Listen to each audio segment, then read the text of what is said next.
Do you know thank goodness she got a rash today? So it was good. My presumptive diagnosis was correct. I don't like to make mistakes. My own grandchildren. Telemedicine. Yeah. It's working. We're never going to go back. We're never going to go back. We'll just do telemedicine. Thank you very much. Today we continue to send our love to the great people of New York and New Jersey. We support them fully. We grieve alongside every family who has lost a precious loved one. New Yorkers are tough and strong and brave. New Jerseyites are tough and strong and brave, and they're being hit very hard right now. And for the next week, hopefully not much longer than that, it's going to start to go in the other direction. Our country is being hit hard, but some areas have done so incredibly well. We're so proud of them. They will beat this virus. We're going to beat it with the grit and the heart for which they're known and for which our country is known. And we appreciate everything that everybody is doing. We pray for Prime Minister Boris Johnson. He's become a great friend of ours. He loves this country. He loves his country. But he loves the USA. And he's always been very good to us. Whenever we had difficulty, he was with us, and we appreciate it. So we pray for Prime Minister Boris Johnson. He's going through a lot. As we intensify our military campaign against the virus, I think that it must be brought out that we have to thank the American people for continuing to follow our guidelines on slowing the spread, an expression that more and more people are thinking about. Nobody ever heard of it 2 months ago, and now everybody's talking about slowing the spread, stopping the spread. Even during this painful week, we see glimmers of very, very strong hope, and this will be a very painful week. And next week, at least part of next week, but probably all of it. Look, if one person dies, it's a painful week, and we know that's going to unfortunately happen. There's a monster we're fighting, but signs are that our strategy is totally working. Every American has a role to play in winning this war, and we're going to be winning it. We're going to be winning it powerfully, and we'll be prepared for the next one should it happen, but hopefully it won't. Our massive airlift operation for critical supplies, it's called Project Airbridge, continued today as 5 massive flights landed in the United States packed with personal protective equipment, and our nation's heroic healthcare workers will be the beneficiaries of that. 27 more flights are scheduled in the near future over the next couple of weeks. The Army Corps of Engineers is constructing facilities that will support more than 15,000 hospital beds to treat patients in need. So they're building now approximately 15,000. They just completed the big one in New York. They just completed and are in the process of continuing in Chicago and many other places. They're incredible. The Army Corps of Engineers, we owe them a lot. What they're able to do in such a short period of time, they'll build these massive facilities, 2,000 beds in 4 days. So it's really something very special. I know I was in the construction industry, and you don't see that happen very often. I want to remind governors and emergency managers that sharing real-time data with us about equipment and their needs is very important. All of their supplies, hospital occupancy is critical. A lot of the occupancy is really getting a little bit lower than anticipated, and that's good. We sort of thought that was going to happen.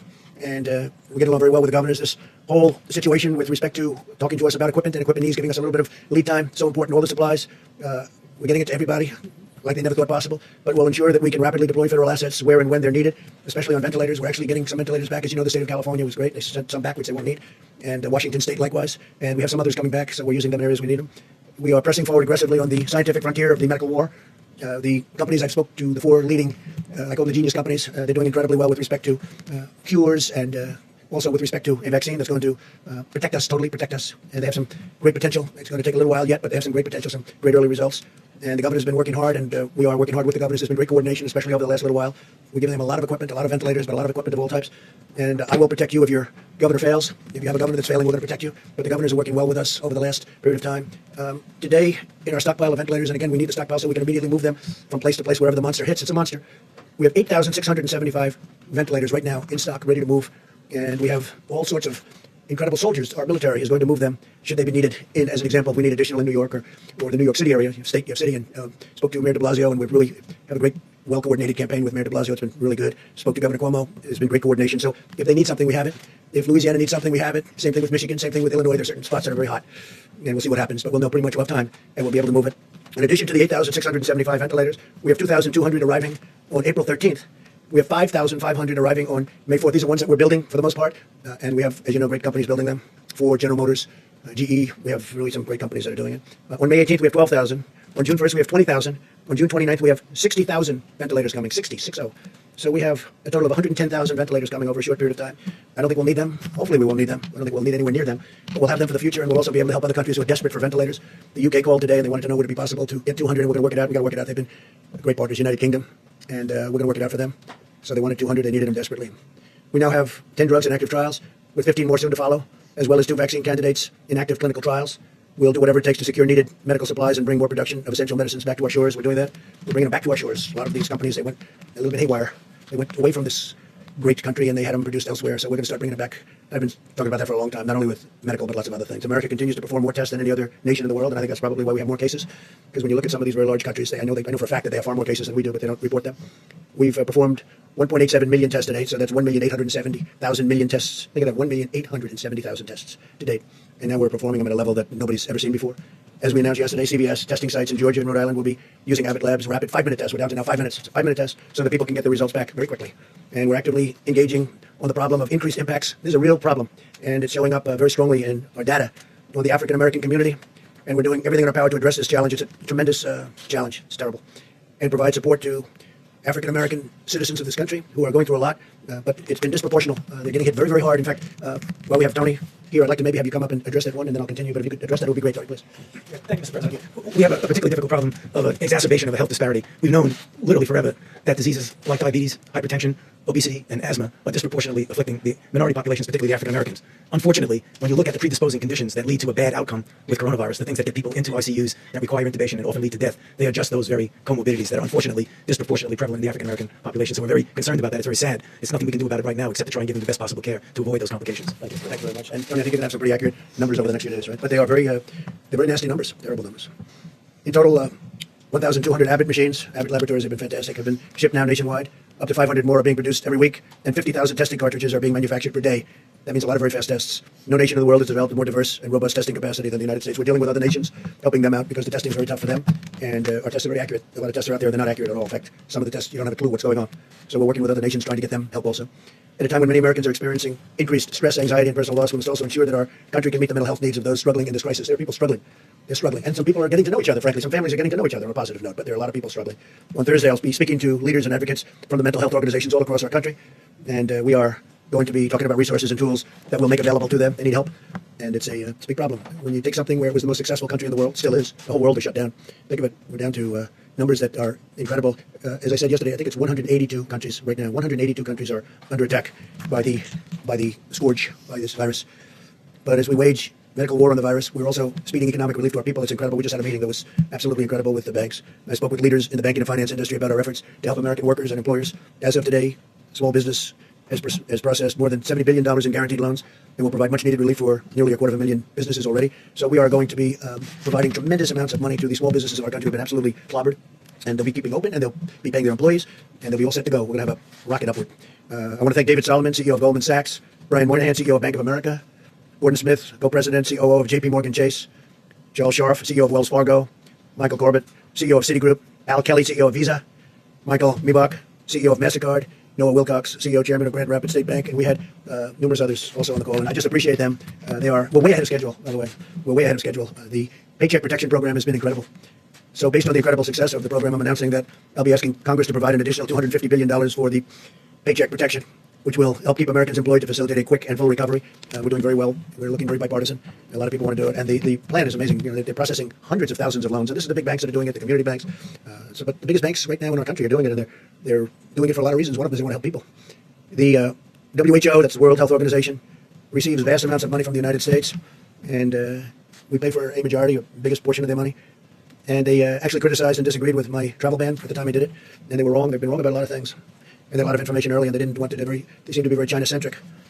And we have to look into that, so we're going to look into it. We give a majority of the money that they get. And it's much more than $58 million is a small portion of what they've gotten over the years. Sometimes they get much more than that. Sometimes it's for programs that they're doing, and it's much bigger numbers. And if the programs are good, that's great as far as we're concerned. But we want to look into it. World Health Organization, because they really are, they called it wrong. They missed the call.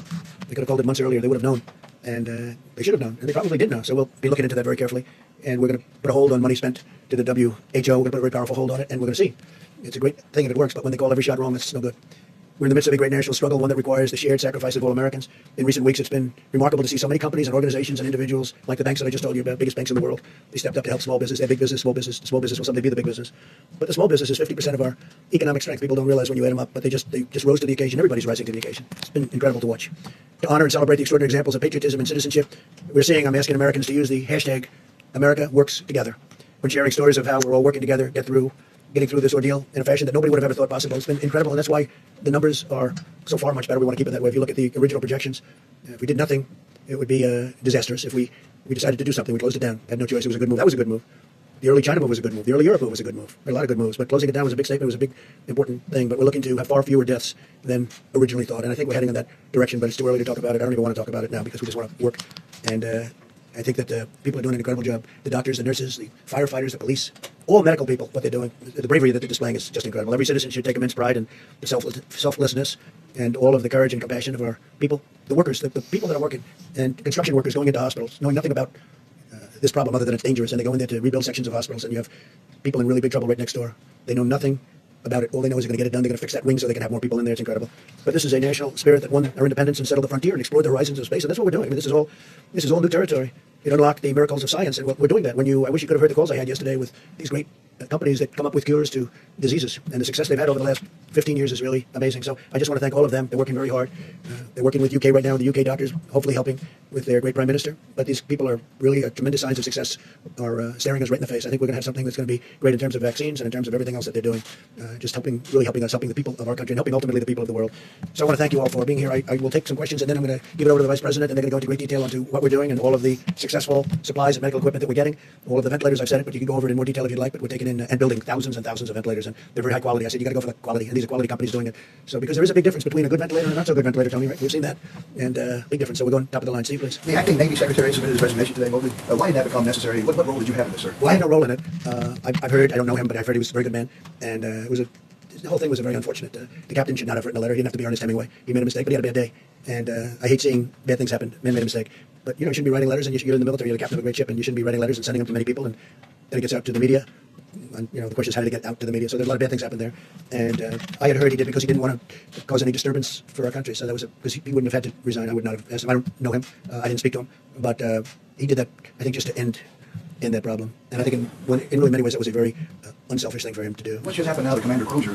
Well, take a look at that. I think the Secretary of Defense, as you know, is Mark Esper, and he's very capable. And I think he's looking at that right now. They're going to just take it under regular Navy channels to see what they want to do. But he made a mistake, but he shouldn't have done that. And your secretary probably shouldn't have said quite what he said.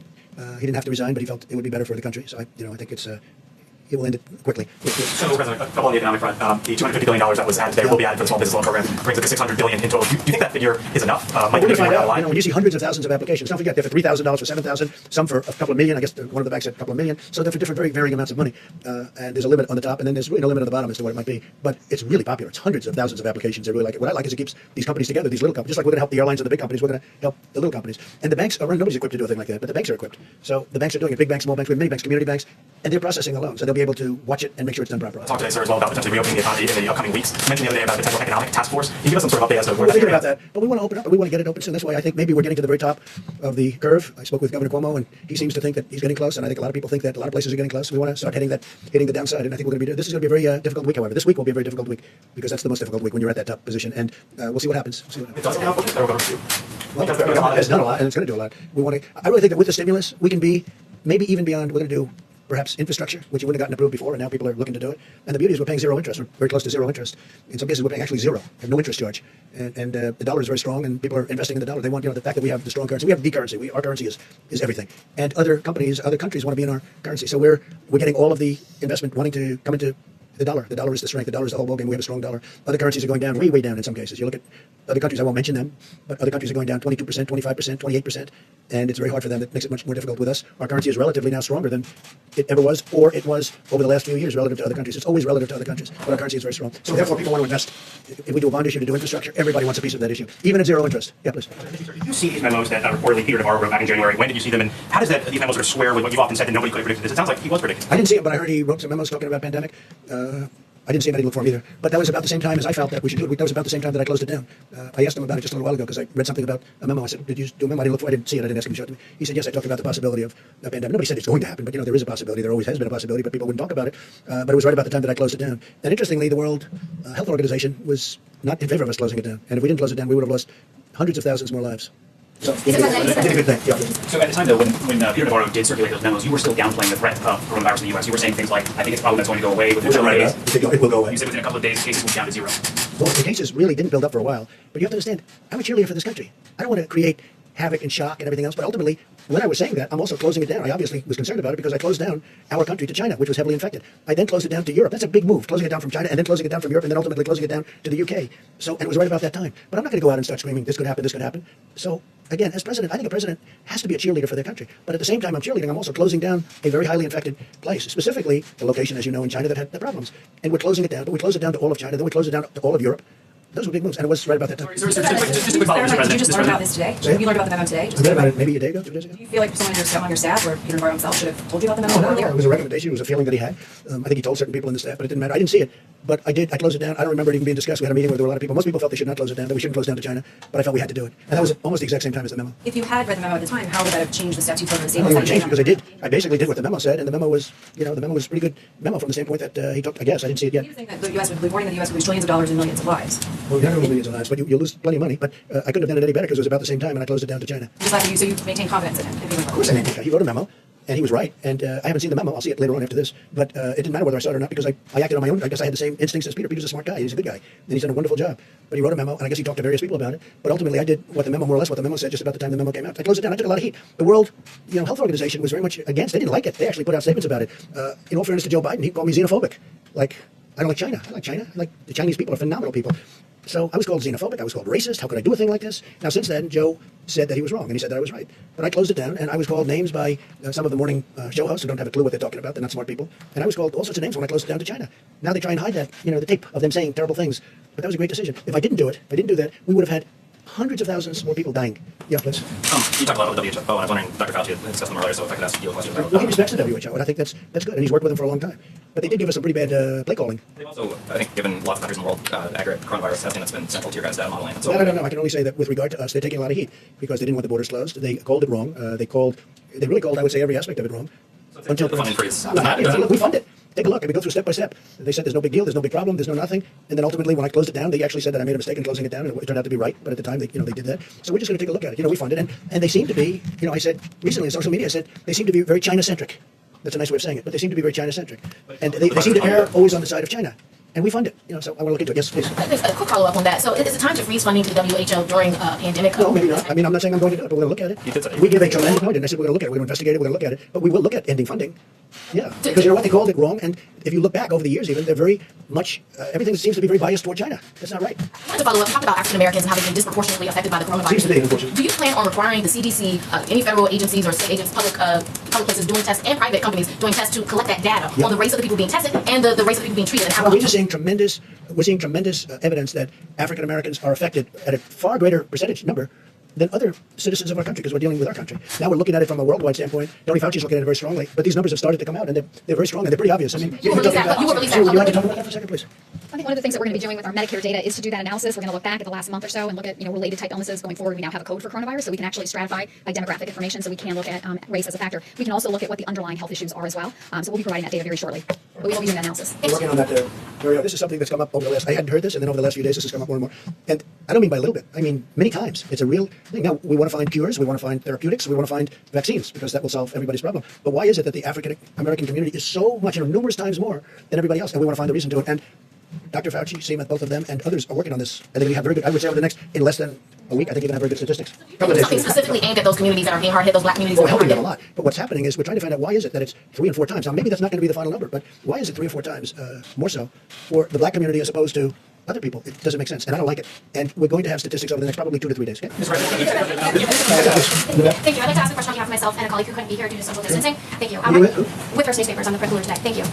Some banks are only providing paycheck protection program loans to clients with whom they have existing banking relationships. And you spoke to banking CEOs today. I wonder if you'll ask them, these lenders, to accept applications from all small businesses, not just the businesses with whom they have existing They'll be doing relationships. that, but we're also working with small community banks, so they will be doing that. It's a question I've already spoken about. I mean, in many cases, they have long-term relationships with thousands of companies. I was amazed to see how many, you saw the number of applications. It's hundreds of thousands. It's a lot of work. But I did ask that question, and they're working on that. Thank you. And my second question from a colleague is, Congressman Jerry Connolly, a Democrat from Northern Virginia, told the local DC CBS station that he personally requested the CARES Act stimulus bill be stripped of $25 billion for the Postal Service. Connolly claims that unless the USPS gets that $25 billion, the agency will be run out of money by June. He accuses you of hastening the demise of the Postal Service. Could you respond to that? I'm the reason the Postal Service has lost billions of dollars every year for many, many years. I'm the demise. This is the new one. I'm now the demise of the Postal Service. I'll tell you who's the demise of the Postal Service. Are these internet companies that give their stuff to the Postal Service packages. And I don't know why they're not, I don't run the Postal Service. You have a group of people, so-called independent people, and they run it. But these packages are, they lose money every time they deliver a package for Amazon or these other internet companies, these other companies that deliver. They drop everything in the post office. They say, you deliver it. And if they raise the prices by actually a lot, then you find out that the post office could make money or break even. But they don't do that. And I'm trying to figure out why. these are independent boards that were appointed by other administrations. They're sort of long-term. They're there for a long time. And I've been talking to them also. You can look it up. Take a look. They have to raise the prices to these companies that walk in and drop thousands of packages on the floor of the post office and say, deliver it. And they make money, but the post office gets killed. Okay? So they ought to do that, and we're looking into it. And we've been pushing them now for over a year. And you know that because you've seen the stories. I'm pushing them. It's not fair for them to these great, wonderful modern companies. They walk into our old post office with all these routes that could never be built. You could never build them. They go into areas that you could never do. And they say, here, deliver this. And they lose a lot of money per package. And they have to raise their prices, but this Postal Commission doesn't do it. Now, we just got a chance to appoint a couple of people onto the commission, as I understand it, and that's good. But they have to raise their prices. Otherwise, they're just going to lose a lot of money. And tell your Democrat friend that you ought to focus on that, because if he focused on that, he could truly save the post office. Post office has been losing billions of dollars a year for many, many years. And have him take a look at that, because that's the way to solve the problem. Thank you so much, Mr. President. Thank you so much. Mr. President, you said this week would be very painful, very difficult, but a few weeks ago you said this was just like a flu. What have you learned? I didn't say 2 weeks ago it was flu. The question is, Mr. President, what have you learned that you would offer as an advice to foreign leaders who still are skeptical about this pandemic and who are against social distancing? What is your advice? What have you Okay, you said I learned? said it was just like a flu. So the worst pandemic we ever had in this world was a flu. And it was called, you know that, it was in 1917, 1918. And anywhere from 50 to 100 million people died. That was a flu. Okay, so you could say that I said it was a flu, or you could say the flu is nothing to sneeze at. What can you offer as an advice to foreign leaders who are skeptical about this pandemic and who are against social distancing? Well, I think there aren't too many of them. If you look throughout the world, and everyone, just about everyone that has practiced that is now closing up. Well, the UK was an example. Now, they talk about Sweden, but Sweden is suffering very gravely. You know that, right? Sweden did that. The herd, they call it the herd. Sweden's suffering very, very badly. It's a way of doing it, but everybody has been watching everybody else. And so far, almost every country has done it the way we've done it. We've chosen to do it. If we didn't do it that way, we would have lost hundreds of thousands of more people. Okay? Mr. President, there's voting going on today in Wisconsin. There are reports of thousands of people waiting in hours-long lines as they had to weigh their own personal health and their civic responsibility. Do you think that the Supreme Court was right in its decision that voted to avoid the absentee extension should not take place? Yeah. Look, the Supreme Court, of course they were right, because what the Democrats wanted, and you know what this happened. I supported a man named Justice Kelly, who's Daniel Kelly, highly respected justice. And I supported him just the other day, social media. I know of him. He's just a fantastic justice. And I endorsed him. And as soon as I endorsed him, they wanted to move the election. They didn't want to move the election. As soon as I endorsed him, the Wisconsin Democrats say, oh, let's move the election to 2 months later. I mean, they didn't mind having the election until I endorsed him, which is very interesting. Now they talk about, oh, safety, safety. Well, it was 15 minutes after I put out an endorsement that they said we have to move the election. They didn't want to move the election before that. The other thing they wanted to do, which is crazy, at the end of the election, they wanted to have 1 week for proxies to come in, or mail ballots. Now, mail ballots, they cheat, okay? People cheat. Mail ballots are a very dangerous thing for this country because they're cheaters. They go and collect them. They're fraudulent in many cases. You got to vote. And they should have voter ID, by the way. You want to really do it right. You have voter ID. But the Democrats, and this was turned over in the Supreme Court yesterday, I give great credit to the court, they actually didn't want to have an election day. They wanted to have election day, and then a week after election day, you choose, all these ballots come in. These mailed ballots come in. The mail ballots are corrupt, in my opinion. And they collect them, and they get people to go in and sign them, and then they're forgeries in many cases. It's a horrible thing. And so what happened is the Democrats in Wisconsin, they had no problem with the election being today until I endorsed the Republican candidate, Justice Kelly, Daniel Kelly. And as soon as I endorsed him, they went crazy. They went crazy. And you know that's true. And now all of a sudden, because go back 2 weeks, go back 2 days, they didn't want to move the election. They were having the election. They were fine because they thought they were going to win the election. Then I endorsed them, and all of a sudden they think they're not. Now I understand their lines that go back a long way. I hope they're going to vote for Justice Kelly. Okay? With millions of pills of hydroxychloroquine donated, is there a plan or system in place to track the potential side effects? Well, you saw the representative. Serious harm. So is there a plan to track the side effects? The side effects are the least of it. There are people dying all over the place. And generally, the side effects are really with the Z-Pack, having to do with the heart. The Z-Pack, that's the antibiotic, not with the hydroxychloroquine. So a woman last night, I watched her on one of the shows, good show, Laura, and she thought she was dead. She was a representative from Michigan. She was just in horrible shape for 12 days, 14 days. She thought she was dead. I think she said that her doctor said it's going to be very tough. She saw me talking about this, and she asked her husband to go to the drugstore. Now, this is a Democrat representative, a person that, perhaps wouldn't be voting for me. I think she'll be voting for me now, even if she's a Democrat, representative. And they went to the store, which I made available because we have millions of doses. We have, I think, 29 million doses of this drug. And she asked her husband, she said, please go out. I'm not going to make it. Please, you have to hear a story. Please go out, get it. He went at 10 o'clock in the evening to the drugstore. He got it. He gave it to her. Now, it's I don't say it works like this at all. 4 hours later, she awoke, and she said, I feel better. And then shortly thereafter, she felt great. This is a woman that thought she was going to die.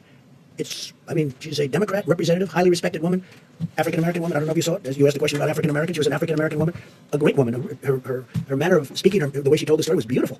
I asked my husband to go and get it. He got it. She is now okay. She was interviewed last night on television. And she thanked me. She thanked me even in a tweet. She said, I want to thank President Trump. He saved my life. Look, I don't say that happens with everybody, but that's a beautiful story. There are many of those stories. And I say, try it. Okay, please. You're in trouble. If you're going to die, and you're going to die, you're not going to die from this pill. Now, there could be some side effects, but the side effects is really more so from the track those side effects? No, doctors have to recommend it. I want doctors. I'm not a doctor. I'm just saying we hear great results. And some people say, let's go to a laboratory, let's test it for a couple of years. And we got people dying in this country and all over the world right now, not in a couple of years. They're dying. As we speak, there are people dying. And I really think it's a great thing to try, just based on what I know. Again, I'm not a doctor. And I say, get a physician's approval. And they have physicians in these hospitals, great physicians, brave physicians.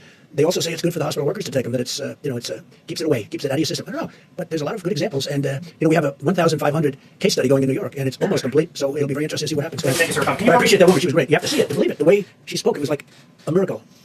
And this was not a fan of mine. but she's a fan of mine now, and I'm very honored by it. Go ahead. Thank you, sir. Can you talk about your decision to remove Glenn Fine from the Pandemic Response and Accountability Committee, and that move and some of the criticism you leveled at IGs? How does the American public have confidence that they'll be oversight? So we have a lot of IGs in from the Obama era, and as you know, it's a presidential decision, and I left them largely. I mean, changed some, but I left them. But when we have, reports of bias, and when we have different things coming in, I don't know Fine. I don't think I ever met Fine. I heard the name. I heard the name. I don't know where he is. Maybe he was from Clinton. Okay, you check that out. Okay, maybe he's from Clinton. But we did change him. But we changed a number. We have about 7 nominations in. I believe we put 7 very, very highly qualified people for the IG position, and that's a decision that I could have made 3 years ago, and I could have made 2 years ago. But we're putting in not so much of him. We're putting in 7 names. I think it was 7, and they're going in now. When you talk about the WHO being China-centric, what exactly are you talking about? It's because China's underplaying how many people. They seem to come down on the side of China. Don't close your borders to China. Don't do this. They don't report what's really going on. They didn't see it, and yet they were there. They didn't see what was going on in Wuhan. They didn't see it. How do you not see it? They didn't see it. They didn't report it. If they did see it, they must have seen it, but they didn't report it. Please go ahead. Mr. President, just turning back to the voting in Wisconsin and those long lines, who will be responsible? Who should be held responsible? People get sick after they voted. Look, all I did was endorse a candidate. I don't know anything about their lines. I don't know anything about their voting. I love the state. I won the state today as well. We'll get some of the responsibility of some I of won the those state, which is rare for a Republican to do, but I won the state of Wisconsin. I'm going to win it again because we've been great to the people of Wisconsin, as you know, with our policies, and they like me and I like them. But all I did was endorse a candidate that's highly qualified, very respected person, and all hell broke loose as soon as I did that. And then all of a sudden they want to change. Before I endorsed them, they didn't want to change this voting area. There was no problem with the Democrats voting until I endorsed the candidate. Then they said, let's move it 2 months, let's move it 3 months later. Safety, safety, safety, right? All of a sudden they want safety. Well, before I did the endorsement, they didn't talk about safety. It was fine for months. For months it was fine. It was always going to be. And now I endorse and they want safety. So, that's how Thank you. Just to follow up on that, how does the election, how them holding this election in Wisconsin line up with the social distancing recommendations that have come from your you have administration? to ask the people that you have a Democrat in Wisconsin as governor. Ask him. That's his problem. Okay, he should be doing it. Again, some governors fail, and I won't let them fail because when they fail, I'll help. But that's run by Democrats right now. Okay, it's run by Democrats. You have to have great Is Republicans. it possible to socially distance when you're voting? You're going to have We have to crowds. speak to the governor. What you should do is call the governor of Wisconsin and ask him that question. But also ask him, how come it was okay to do this until I endorsed the candidate? And as soon as I endorse him, these lines are formed, and I hear, Mike, the lines are through the roof. So, hopefully they're going to vote for the right candidate. Yep. Just checking on oil again today. I was wondering. Oil? Yeah. Where is it today? Well, I was wondering if you. No, where's the press? Give me the press. I'm not sure, to be honest. How can you ask a question when you don't know the press? I'll look it up for Okay, you. let me do something else. Mr. President, you were highly critical of mail-in voting, mail-in ballots. I think mail-in voting is You horrible. voted by It's corrupt. mail in Florida's election last month. didn't you? Sure, I can vote by mail for that. Because I'm allowed to. Well, that's called out of state. You know why I voted? Because I happen to be in the White House and I won't be able to go to Florida to vote. But let me just say, well, there's a big difference between somebody that's out of state and does a ballot and everything's sealed, certified, and everything else. You see what you have to do with the certifications. And you get thousands and thousands of people sitting in somebody's living room signing ballots all over the place. No, I think that mail-in voting is a terrible thing. I think if you vote, you should go. And even the concept of early voting is not the greatest because a lot of things happen. But it's okay. But you should go and you should vote. I think you should go and you should vote. You look at what they do where they grab thousands of mail-in ballots and they dump it. I'll tell you what, and I don't have to tell you, you can look at the statistics. There's a lot of dishonesty going along with mail-in voting. Mail-in ballots. You've heard state officials to buy their own medical equipment, but federal officials are kind of swooping in and scooping up those orders. How are you ensuring that it's being distributed fairly? And Well, we're getting great prices on equipment. We're getting great prices on equipment, and we're helping the states. And the governors are very thankful. Mike Pence had a call yesterday with every governor was on the call, and it was like a love fest. They're very happy. I don't know if they tell that to the press. Some of them don't. Some of them will never say good to the press, but they know we've done a great job. Not a good job, a great job. I think the state officials are widely No, I think sometimes it does. And what we say is, let us know, and we will immediately drop out of the bidding. Let us know, and we do that, and we drop out. Sometimes we tell them to drop out because we've got a good price. And then we'll deliver it to them. Please. Yes, thank you, Mr. President. No, not you. In front, please.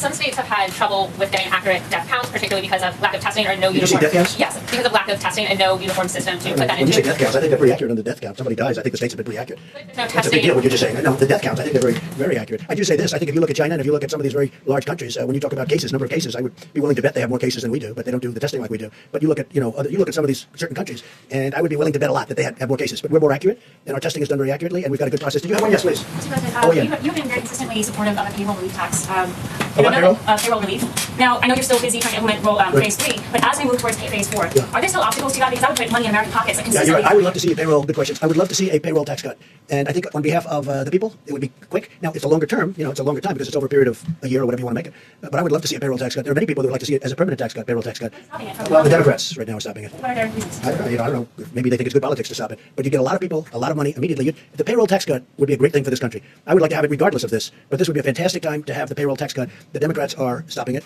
But I don't think they're, I think there's a certain flexibility. I think it's something that we should do both for business and the people. But this would get money into the hands of small business immediately, money in the hands of people, the workers and people immediately. And it would be over an extended period. And it would be simple to do. It's so easy to do. It's a great tax cut. And I'd love you to speak to the Democrats and let's get it done. So I'm going to give this now to Vice President Pence. And they're going to go over some very good statistics with everybody. And we'll have a couple of answers on that because we're working very hard on the African American community with respect to what's going on because it's not good. I don't like it. And we're going to have some very good statistics, Tony, I think, over the next couple of days. So thank you all very much. Thank you.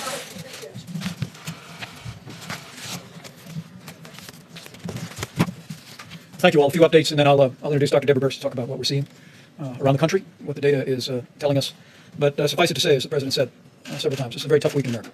And our hearts go out to all of the families that have lost loved ones to the coronavirus. But I know I speak for the entire White House Coronavirus Task Force when I say our hearts are with the people of the greater New York City area today.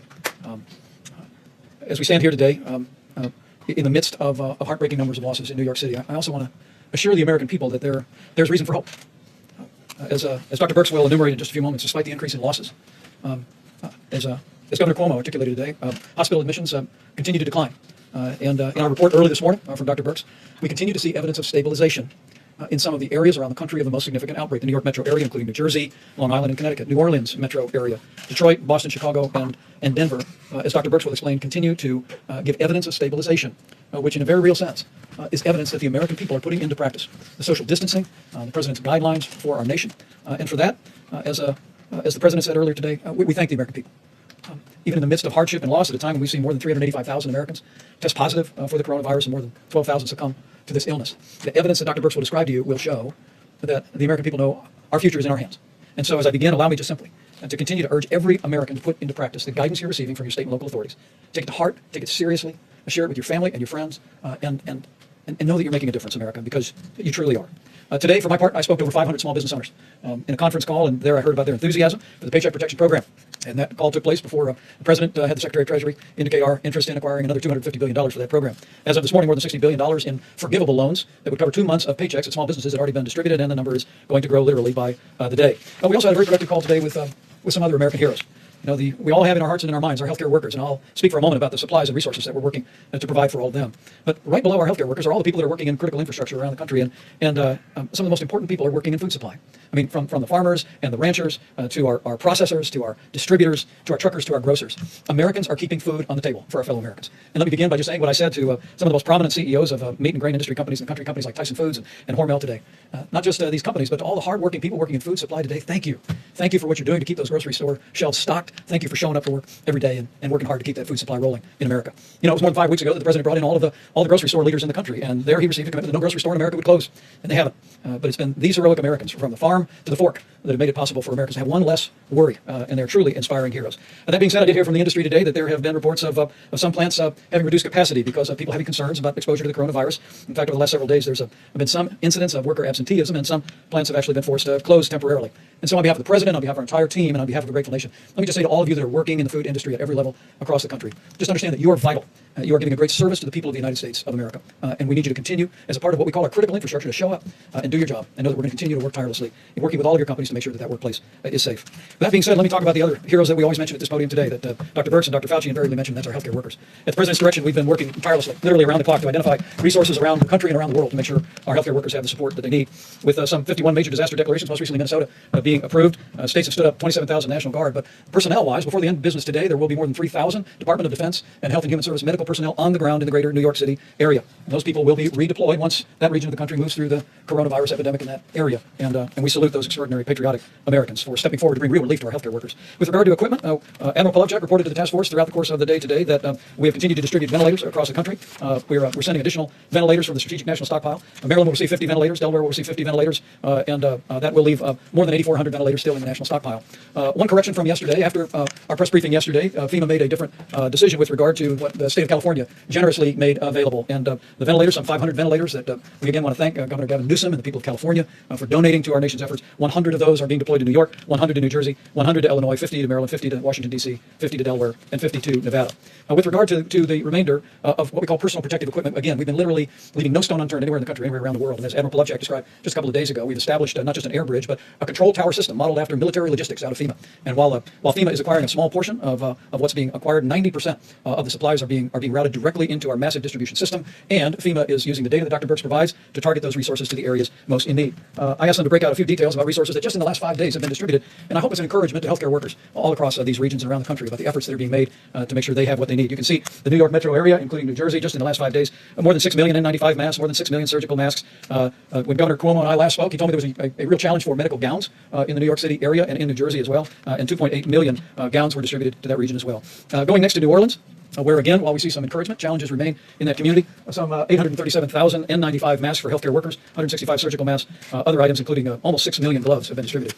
Detroit continues to be a real focal point. We're working closely with Governor Gretchen Whitmer as well as Mayor Mike Duggan to meet the needs of healthcare workers in Detroit. Just in the last 5 days, 1.6 million N95 masks have been routed into the healthcare system in Detroit, nearly 700,000 surgical masks and 24 million gloves, just as a portion of what's displayed. And in the Chicago metro area, which we continue to focus on each and every day, more than 1.7 million N95 masks have been routed into their healthcare system, 900,000 surgical masks, 25 million gloves. I share these details in the hopes that healthcare workers looking on will be encouraged. With the President's direction, we're making every effort to make sure you have the resources you need to do your job, to do it safely, and to go home safe to your family, even while you provide that extraordinary and courageous care that our healthcare workers are providing literally around the clock in the midst of the coronavirus challenge. The last slide is just the cumulative numbers that we have distributed, and I'm happy in a few moments to answer any questions about that. Again, the system that we have in place is one that is essentially infusing our major distribution networks with millions of items, and then FEMA is directing on a day-by-day and oftentimes hour-by-hour basis where those resources are most needed. And we'll continue to do that as the coronavirus makes its way through these communities and through communities that are very much on our watch list today. And let me just lastly say that, again, I want to thank the American people for stepping up and doing your part. We continue to be overwhelmed with one story after another, where people are doing social distancing, where people are looking after one another, where they're checking in with a phone call to an elderly friend, a family member, to make sure they're okay. I mean, we are on the front end of 30 days to slow the spread. And I will tell you, as a non-scientist up here, that I see glimmers of hope in the early numbers that we're seeing come out of the greater New York City area, New Jersey, even New Orleans and Detroit and Chicago. There does appear to be, as Dr. Burks will explain in more detail, there does appear to be evidence of leveling, evidence of progress. But this is exactly the time for all of us to redouble our efforts to do everything each and every one of us can. Not just to protect our own health and that of our family and our loved ones, but to do our part to ensure that we lessen the impact of the coronavirus on America as a whole, but even more importantly, that we lessen the impact on lives by ensuring that we do our part to make sure that no one that is vulnerable is unnecessarily exposed to this virus. With that, let me yield to Dr. Burks and then Seema Verma and Dr. Fauci, and we'll take all your questions. Thank you, Mr. Vice President. So hopefully you can see from those numbers that we've taken a data-detailed approach, really bringing the power of granular data to the supply chain and moving supplies based on really what you would call burden of disease and need. If I could just start out by not just going to the numbers at the beginning, but really talking to the community of health advocates, to the community that works on the social determinants of disease and the communities of the historic Black colleges and universities. We really need to improve messaging, and I'm asking them to help us increase the messaging around this. We don't want to give the impression that the African-American community is more susceptible to the virus. We don't have any data that suggests that. What our data suggests is they're more susceptible to more difficult and severe disease and poor outcomes. And we really need to make sure that every household is aware of what it's going to take to protect the individuals in that household that have pre-existing conditions. We could call on the indigenous nations, the real tribal leaders, to also be working very closely to protect the elders of their communities. We know this is more difficult in multi-generational households, and it's really going to call for really unbelievable attention to details of hand washing and protecting others from each other, particularly if you don't feel well. This is really a call to action to the communities to make sure that we get messages appropriately out there so that everyone understands what it's going to take for us all to protect one another. And we know it can be done because we can see these changes. I wanted to go through the numbers at a high level so you understand why particularly these supplies went to these areas to begin with. We talk about attack rates or the cases per population. So in the New York, as a state, they have 7 cases per 1,000. This is the highest in the country. In New York City itself, it's closer to almost twice that in New York City.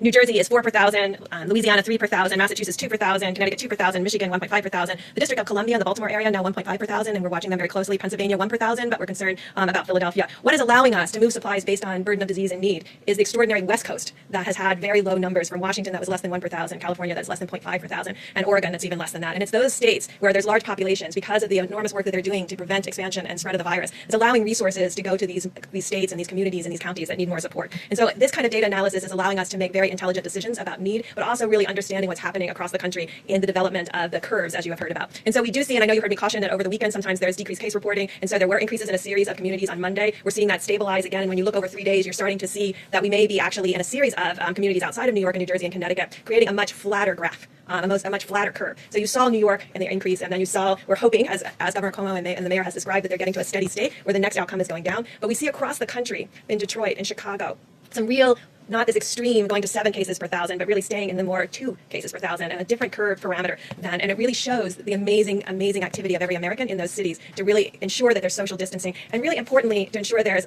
less socialization between households, and really ensuring that the household really remains independent and protected, and not really at this moment going out into the community or socializing anywhere but a virtual way on computers, by Zoom, by FaceTime. And I think we can really see that in the data, and it's really given us great heart. I want to finish by really talking to my laboratory directors, because you're extraordinary and you've done an amazing amount of testing. Those nearly 2 million tests that we're getting to, those were all done in the last 2 to 3 weeks. But we do have excess capacity. So if all the lab directors could look at their laboratories, if they have an Abbott M2000, if they could get that up and running, we could double the number of tests that we're doing per day. That is a high throughput. The machines are throughout the United States. There's hundreds of them. Right now, about 80% of them are idle. We're going to have a call with the laboratory directors of these laboratories to really ensure this is an automated, robotic situation that they can run. There's over 1 million tests sitting, test kits sitting, ready to be run. We have 5 platforms of tests. This is one of our really high volume platforms, like Roche, and we're really calling on them to really increase that capacity so that we can do not only increased diagnostic testing, which I think we're doing quite well right now, but but also increases the ability to do more healthcare workers, first responders, community testing, and surveillance. And then finally, you will see, and you've heard about it happening in the UK and other places, there's a series of antibody tests out there that have not been validated. We're working right now very closely with a series of companies that know how to make these tests, that have made these tests for us for decades, for HIV, for a rapid test. They're working on that technology to bring that quality of test, which is in the 90+% sensitivity and specificity, to the American people for antibody tests. But until we get those, if you see them on the internet, do not buy them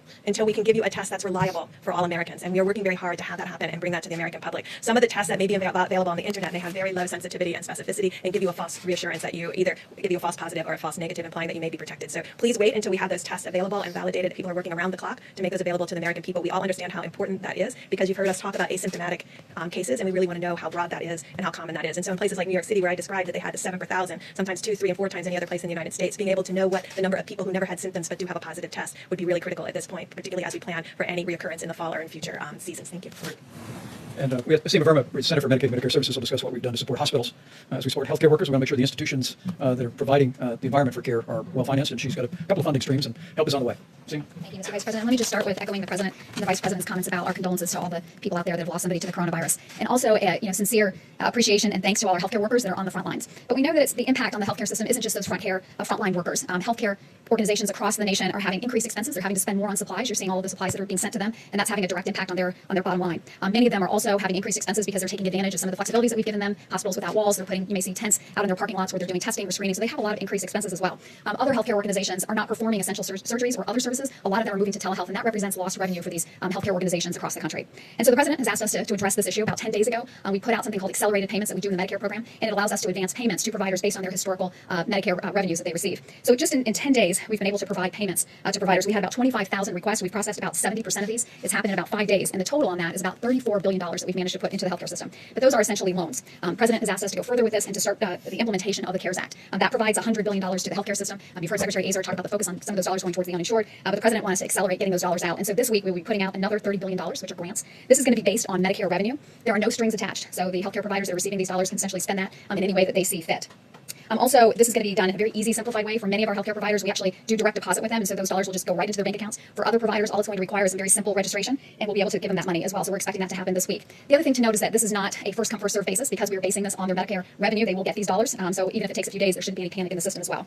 The other thing to recognize here is that our priority was on getting these dollars out as quickly as possible. We heard that from the many healthcare providers across the country that weighed in on this. They said the most important thing was to get these dollars out as quickly as possible. But we recognize that in terms of getting these dollars out, because it's based on Medicare revenues, there are providers out there, pediatricians, children's hospitals, OBGYNs, even our nursing homes, that a lot of their revenue comes from other sources, Medicaid or other payer sources. And so those organizations will be addressed in the second tranche of funding, and we'll have a priority for these organizations and these types of healthcare providers.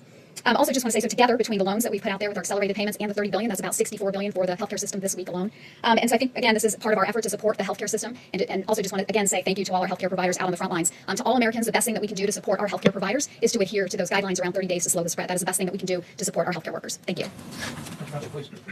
I just want to make a brief comment to get back to the discussion about the health disparities in the African American community, because it really is very important. And the reason I want to bring it up because I couldn't help sitting there reflecting about sometimes when you're in the middle of a crisis, like we are now with the coronavirus, it really does have ultimately shine a very bright light on some of the real weaknesses and foibles in our society. And as some of you know, the greater proportion of my professional career has been defined by HIV/AIDS. And if you go back then, during that period of time when there was extraordinary stigma, particularly against the gay community, and it was only when the world realized how the gay community responded to this outbreak with incredible courage and dignity and strength and activism, that I think that really changed some of the stigma against the gay community, very much so. I see a similarity here because health disparities have always existed for the African American community. But here again, with the crisis, how it's shining a bright light on how unacceptable that is. Because yet again, when you have a situation like the coronavirus, they are suffering disproportionately, as Dr. Burke said correctly. It's not that they're getting infected more often, it's that when they do get infected, their underlying medical conditions, the diabetes, the hypertension, the obesity, the asthma, those are the kind of things that wind them up in the ICU and ultimately give them a higher death rate. So when all this is over, and as we said, it will end. We will get over coronavirus, but there will still be health disparities, which we really do need to address in the African American community. Thanks. Questions for our panel, please? Yeah, for Mr. Vice President, and then a question for Dr. Burks as well. On the ventilator issue, with 8,400 of them in the stockpile and tens of thousands more coming, why are states like California and Washington needing to send ventilators to other states? Is that smart if they might need them later on? Well, I'm going to let Dr. Burke speak about what's happening in California and Washington because it is a real credit to the people of both states and the leadership of both states to see the progress that we've made. We continue to witness that the numbers where the outbreak began, we all remember when this first emerged in the Seattle area, the numbers continue to be steady and low. And what we've seen the governor of California do, what we saw the governor of Washington State do, and the governor of Oregon, where the coronavirus has arrived to a large extent in Oregon, I think is in keeping with the highest tradition of the American spirit. And they are understanding, and I think Americans are understanding more and more that while we tend to think of this as one large curve in our minds when it began in our country, and we long for the day that it will end, and we want to hasten that day by putting into practice all these mitigation efforts. The reality is, what these experts have explained to this layperson, is that what we're actually going to witness is a number of small curves that will cumulatively mean that curve. And for Oregon, for Washington State, for California to recognize where the need is, and then to partner with us and FEMA to make sure the resources are there at the time of the need, at the point of the need, I think is really inspiring. But Dr. Burks, do you want to speak to that? Yeah, I want to be clear. We didn't ask for their ventilators. They looked at their epidemiologic curves. These states have amazing health commissioners, and I think when this is over, we'll really be.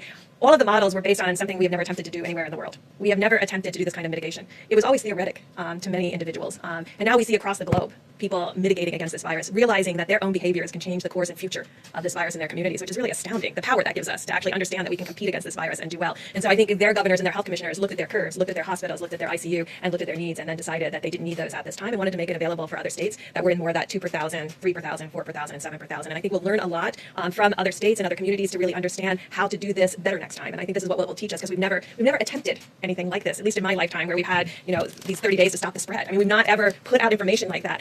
So I think you heard the CDC director talk earlier today about in the models how different individuals thought communities would mitigate and the rate at which they would mitigate. And I think you can see that across the world, we're learning that when you give communities the information that they need to understand what's going on, and you're transparent, that communities can be part of the solution in a transparent and amazing way. And I think this kind of education and dialogue is always critical when you want communities. I think when I first started here 5 weeks ago, I said that we will win based on what the communities are able to do as a community of Americans. And I think we're all really deeply impressed about what they were able to do. So it was the governors who decided. The testing backlog, I just had a quick follow-up question on that. How close are we to getting into that 24-hour window you talked about being very important? And what is the status of the self-swab test? So we're tracking all of that very closely. I use my time here to appeal to people specifically, the health educators, the health advocates, because I know the power with them. But to my lab directors, I really need the Abbott M2000 online, because that means we can do an extra 100,000 tests a day, and there's enormous power in that. The ability to self-test, last time I had my test here, I self-tested, so it can be done. It's straightforward. It works very well with that rapid 5-minute test. But what we now have to create, and I know that's always difficult because everybody wants one of something, we now have to create a mosaic that brings together where we know every single machine is in the United States, where our gaps are, and then align resources with need and gaps in the testing, and ensure that we have the right laboratory test for the right community. So you can see there would be communities, particularly the Indian Health Service and rural communities, where that Abbott ID Now kit could be incredibly helpful, because otherwise they're shipping it all the way to a capital, maybe 3 states away, and that's going to add 2 or 3 days to the wait time, which we're trying to get away from. The backlog, 2 or 3 days, or how would you? It varies state by state, and we'll be talking with all of the states about really changing how we do testing in the community to really ensure that we're testing optimally, because right now we have still focused very much on hospital diagnosis, because we know it will make a difference in treatment. So these major laboratories are still putting drive-through tests at the back to all the hospital tests, and so that's where the backlog is, in the drive-through test. So I know if you're an outpatient, not an inpatient, but if you're an outpatient, that is where the delays right now are, but it's state by state. And so some states have 24-hour, 48 hours for both their outpatients and inpatients. Others have short for inpatient and longer in outpatient, and then we're trying to reconcile those two pieces. Right. And the team is actually meeting tonight to review that, but one of the data points that we review is literally on a state-by-state basis what the turnaround time is for testing, and we continue to work that. And these Abbott laboratory devices there's 18,000 of them across the country. When you go to your doctor's office and get a strep test, it's that device. All Abbott Laboratories has done with strong and swift efforts of the FDA is create a test to put in that for the coronavirus, and it's a 15-minute test. And so I want to renew our call to all the healthcare providers around the country is find your Abbott device, and we'll work our hearts out to get a test to you. Oh, in the back corner. Mr. President, thank you. One for you and then one for either of the doctors, if you don't mind. For you, sir, back to this idea of reopening up the economy. It's not like there's a switch that you can just turn it back on. How does the administration envision this happening? Is it guidance from the White House and you hope the governors follow it, or are you going to put it in the governor's hands or the mayor's hands? How do you envision all of that working together? Well, the one thing I can assure you is that the president's decision in that regard is going to be informed by what the data shows, and about decisions about when we can responsibly reopen America and put America back to work.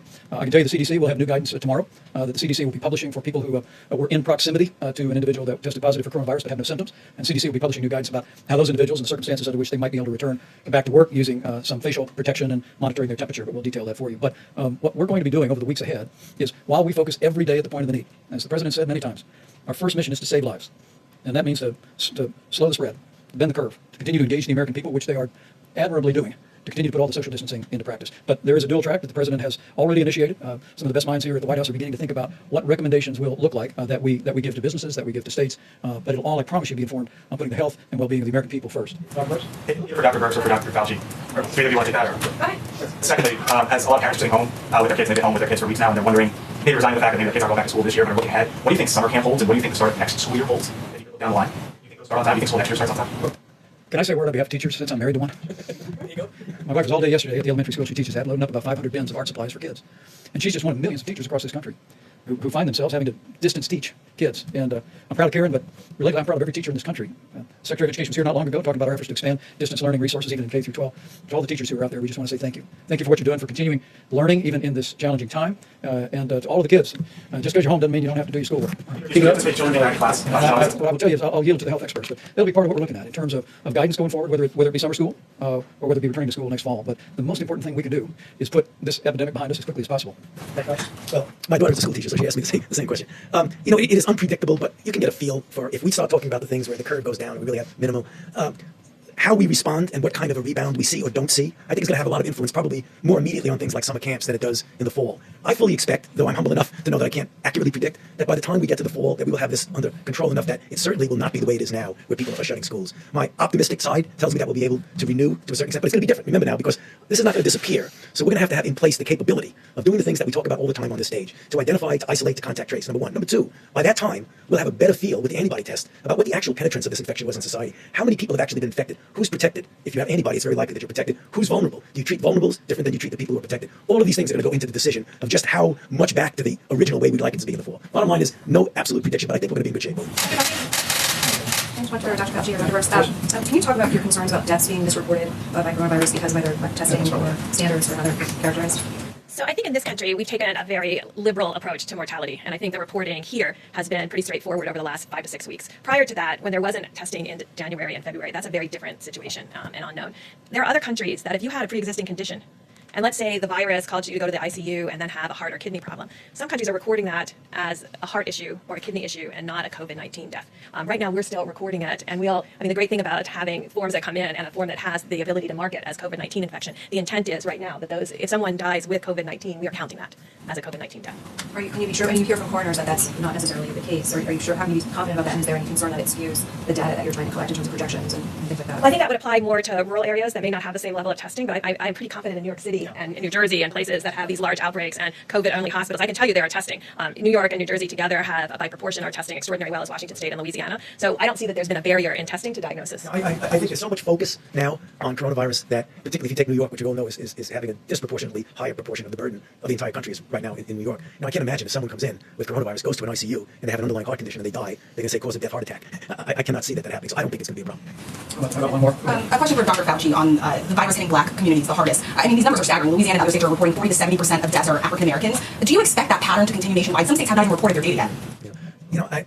I can't be confident to predict patterns, but the underlying reason why that is happening doesn't change from state to state. Worse. I expect that when African Americans get infected, given the disproportionate disparity of the underlying conditions that lead to complications like the ones I mentioned, I expect that we will still see the pattern, that when you look at the proportion of people who get into serious trouble and die, again, it's going to be disproportionate towards the African Americans. I do expect that. Is the federal government now leading the charge in collecting this information from the states, and when will it be made public? Yes, the answer is yes. It will be public as soon as you get enough data to be able to make a meaningful statement. So can you expect this week or a couple of days? The task force has assigned that to several members of the team. We're assembling that data now. So it is a great concern for us. But it's probably a good reminder that we have to be especially careful around people with serious underlying health conditions. As we said many times from this podium over many weeks, that the risk of serious illness from the coronavirus remains low for the average American. But for anyone from any community that has a serious underlying health condition, particularly senior citizens with serious underlying health conditions, the risk of tragedy is very real. And so we're going to be very diligent about studying this and providing information and guidance in accordance with our best scientists. But I do want to say to each and every American, the President's coronavirus guidelines for America about wash your hands. If you're sick, stay home. If you can work from home, if you're not in critical infrastructure like our incredible healthcare workers or all those heroic people working to keep food on the shelves at our grocery stores, and keep medicine at the pharmacies, we ask you to work from home if you can. Avoid unnecessary travel. Avoid gatherings of more than 10 people. Use a drive-through at a restaurant. Don't go in the restaurant. Not just to protect your health, but to protect those of every community, of every background in this country who may have underlying conditions that make them susceptible to tragic outcomes. That's how we can all do our part to slow the spread and to protect our most vulnerable. And the American people are doing it. And as we continue to do that, we will hasten the day that we put the coronavirus in the past and we reopen America and put America back to work. Thank you all. We'll see you tomorrow.